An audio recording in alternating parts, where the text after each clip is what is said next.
Сәлеметсіңдер ме балалар? Екінші сыныптың 60-шы сабағы ақиқат және жалған пікірлер. Сен пікірлердің ақиқат және жалған екенін анықтауды және оларды құрастыруды жалғастырасың дейді. Бірінші есепте пікірлер ақиқат па әлде жалған ба дейді.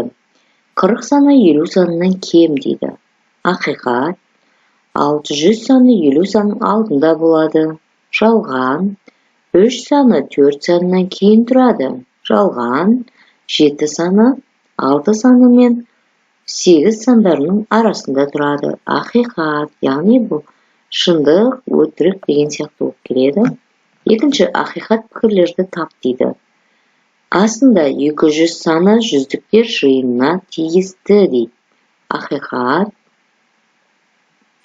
ондықтар жиынын пайдаланып, бір ақиқат және бір жалған пікір құрастыр дейді. Бір саны ондықтар жиынына кіреді. Жалған 10 саны ондықтар жиынына тиісті. Ақиқат. Үшінші есеп, жалған пікірлерді тап. 3 бір кеңістік фигуралар жиынына тиісті. Шаршы, жазық фигуралар жиынына тиісті емес. Осы жердегі біз жалған пікірлерді таптық. Қалғандардың бәрі ақиқат пікірлер. Төртінші есеп, сандар жиынына қара, жазбаларды оқыр. Пікірлер ақиқат па әлде жалған ба дейді.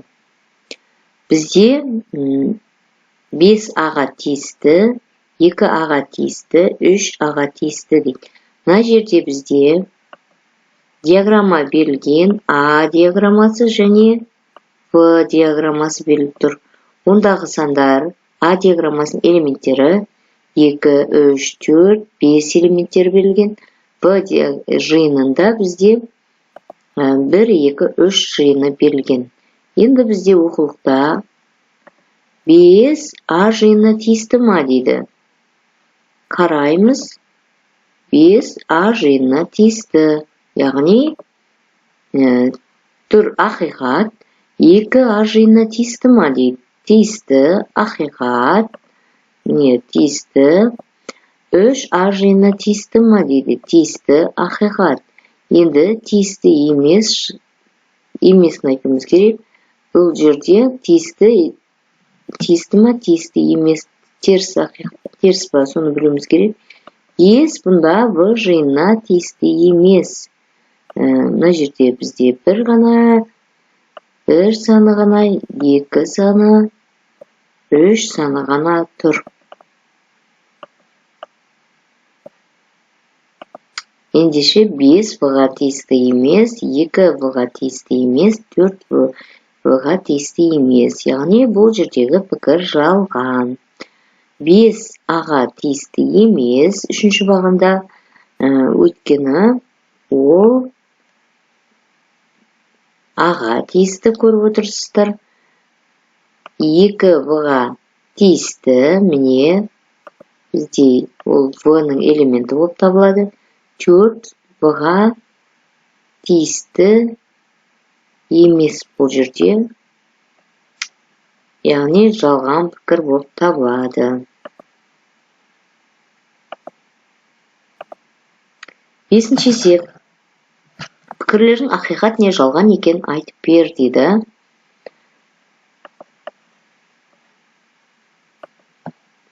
Қазақстан сөзінде 3 дауысты дыбыс бар дейді. Ақиқат, яғни дұрыс. Отаным сөзінде 1 дауыссыз бар дейді. Жалған. Қазақстан және отаным сөздерінде Н әрпі 2 рет кездеседі. Ол ақиқат.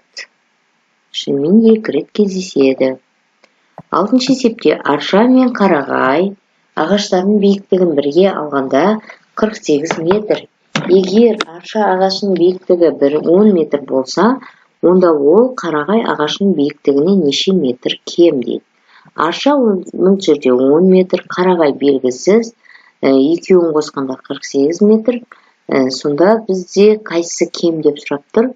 48-ден 10-ды азайтамыз 38 метр, ол қарағай. 38-ден 10-ды азайтсақ 28 метр кем, яғни өрнек қорытындысында 48 мен 10-ның айырмасын 10-ға азайтамыз, сонда 28 метр. Арша қарағай ағашының биіктігінен 28 метр кем. 7. Тиімді тәсілмен есептеп шығар дейді. 67 қосу 19 қосу 13. Енді оны тиімді тәсілмен шығаратын болсақ, 67 мен 13-тің қосындысын жақшаға аламыз 80. 80 мен 19-ның қосындысы 99. 35 қосу 45 қосу 13. 35 пен 45-ті қоссақ 80. 80-ге 13-ті қоссақ 93.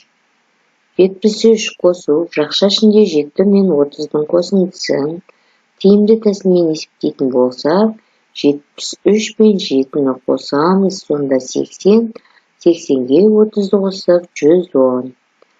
Соңғы есеп 73 пен азайту 30 пен 8-дің қосындысы 7-ның қосындысы тең болады 43 қосу 7 тең болады бұнда 50.